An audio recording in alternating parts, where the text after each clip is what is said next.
നിനക്കെന്നെ വിശ്വാസമില്ലേ ഹർഷേ? ഉണ്ടെങ്കിൽ ഞാൻ നിന്നെ 10 ദിവസം കൊണ്ട് നിന്നെ ഞാൻ ഈ കിടപ്പിൽ നിന്ന് എഴുന്നേൽപ്പിച്ച് നടത്തിക്കും.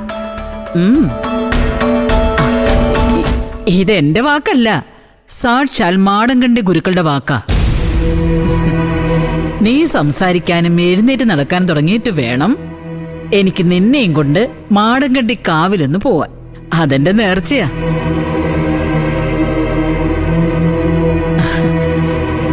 ഒരിക്കൽ അദ്ദേഹം തന്നെയാ എനിക്ക് വെളിപാടുണ്ടാക്കി തന്നത്, കൂടെ നിന്ന മിത്രത്തെ കൈയൊഴിയരുതെന്ന്.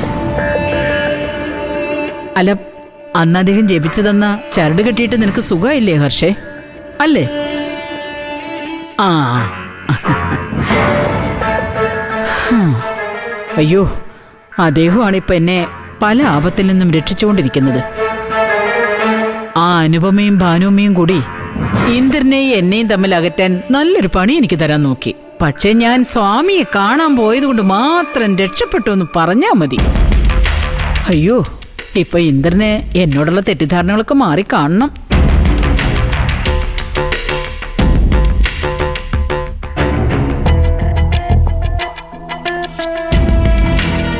സ്വാമി നിന്റെ കാര്യം സ്വാമിയോട് സംസാരിച്ചോന്നോ? ആ പിന്നെ അതിനും കൂടി വേണ്ടിയല്ലേ ഞാനീ പോയത്.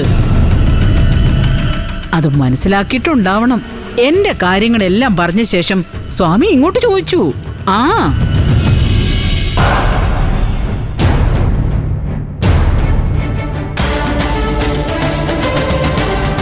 വേറെന്തെങ്കിലും പറയാനുണ്ടോ? ഉണ്ട്. അങ്ങ് പറഞ്ഞിട്ടാണ് ഞാൻ വീണ്ടും ഹർഷയുമായിട്ട് അടുത്തത്. പക്ഷേ അവക്ക് വേണ്ടി എനിക്കൊന്നും അങ്ങോട്ട് ചെയ്യാൻ പറ്റുന്നില്ല സ്വാമി. എനിക്ക് ഹർഷയെ സംസാരിപ്പിക്കണം, അവളെ എഴുന്നേൽപ്പിച്ച് നടത്തണം. ഓ, മാടങ്കടിയിലെ മൂർത്തികൾക്ക് അതിന് കഴിയില്ലേ സ്വാമി? കഴിയും. 10 ദിവസം 10 ദിവസം കൊണ്ട് എല്ലാം സാധിച്ചു. അതിന് ചില കർമ്മങ്ങൾ ചെയ്യേണ്ടതുണ്ട്. ചെയ്യാം, എന്തു വേണമെങ്കിലും ചെയ്യാം. ഹർഷയാണ് സ്വാമി എന്റെ ശക്തി. അവളെ എനിക്ക് തിരിച്ചു വേണം.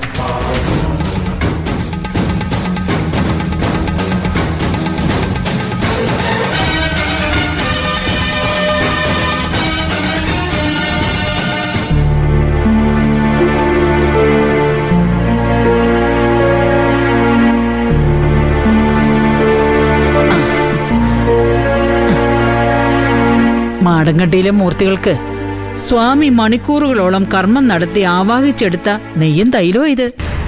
വിശ്വാസപൂർവം ഇന്നു മുതൽ ഈ നെയ്യ് സേവിക്കുകയും തൈലം പുരട്ടുകയും ചെയ്താ 10-ാം നാള് ഫലം കാണുമെന്ന് ഉറപ്പ് തന്നിരിക്കോ സ്വാമി.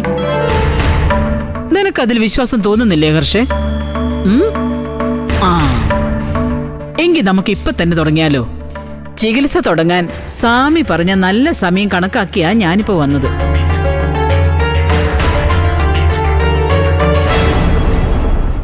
രവിയോ? രവി വന്നിട്ട് തുടങ്ങാമെന്നോ? ഓ, അവൻ വന്ന ചിലപ്പോ ഇത് മുടക്കും. നീ ഉടനെ എഴുന്നേറ്റ് നടക്കണമെന്നൊന്നും അവന് വലിയ താല്പര്യം കാണില്ല ഹർഷേ. രവിയെ ഇപ്പോഴും അനുപമയെ കാണാറുണ്ട്, പുറത്ത് വെച്ചാണെന്ന് മാത്രം. നീ ഇപ്പൊ തന്നെ തുടങ്ങിക്കോ ഹർഷേ.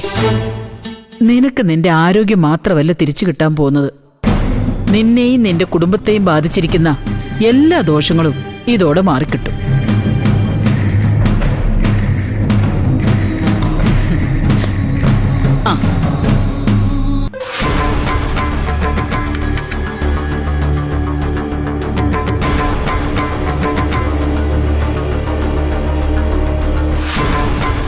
ആദ്യം മാടങ്കണ്ടി ഗുരുക്കളെയും മാടങ്കണ്ടി കാവും നല്ലോണം മനസ്സിൽ ധ്യാനിച്ച് ഈ ഔഷധ നെയ്യ് സേവിക്കാം.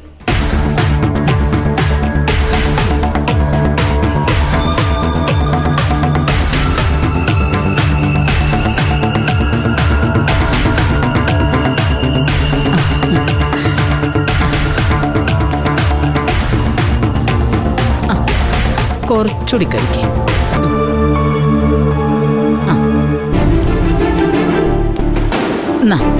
അയ്യോ, എന്താ സുശീല ഇത്? ഹർഷ കണ്ടമാനം മരുന്ന് കഴിക്കുന്ന സുശീലേ, അതിന്റെ കൂടെ നീ എന്തായി കൊടുക്കുന്നത്? ഓ, വിഷമൊന്നും അല്ല കുഞ്ഞമ്മേ, ഔഷധവാ.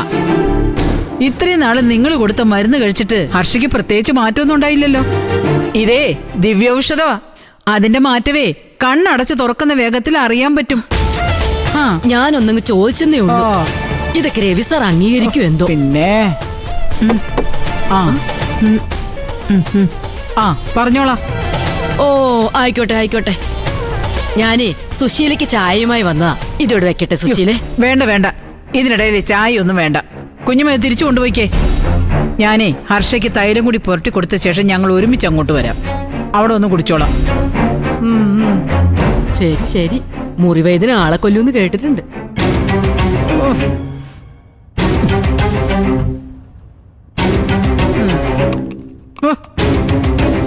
അവരങ്ങനെ പലതും പറയും ഹർഷേ.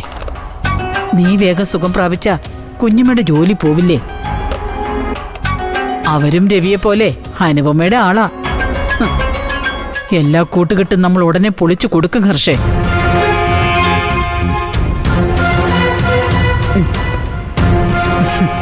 ഇനി നമുക്ക് തൈലം പുരട്ടാം. ഈശ്വര,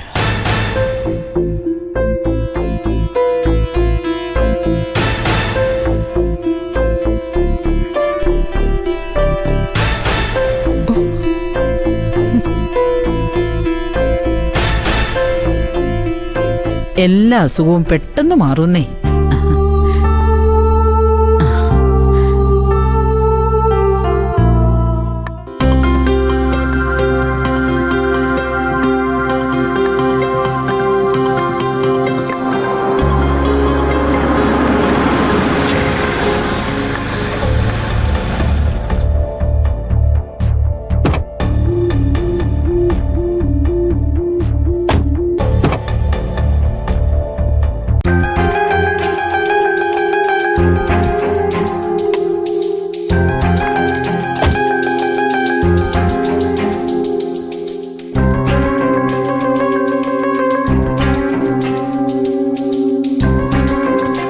കുഞ്ഞമ്മ പറഞ്ഞ സാധനങ്ങളൊക്കെ അതിലുണ്ടോ നോക്കിക്കേ.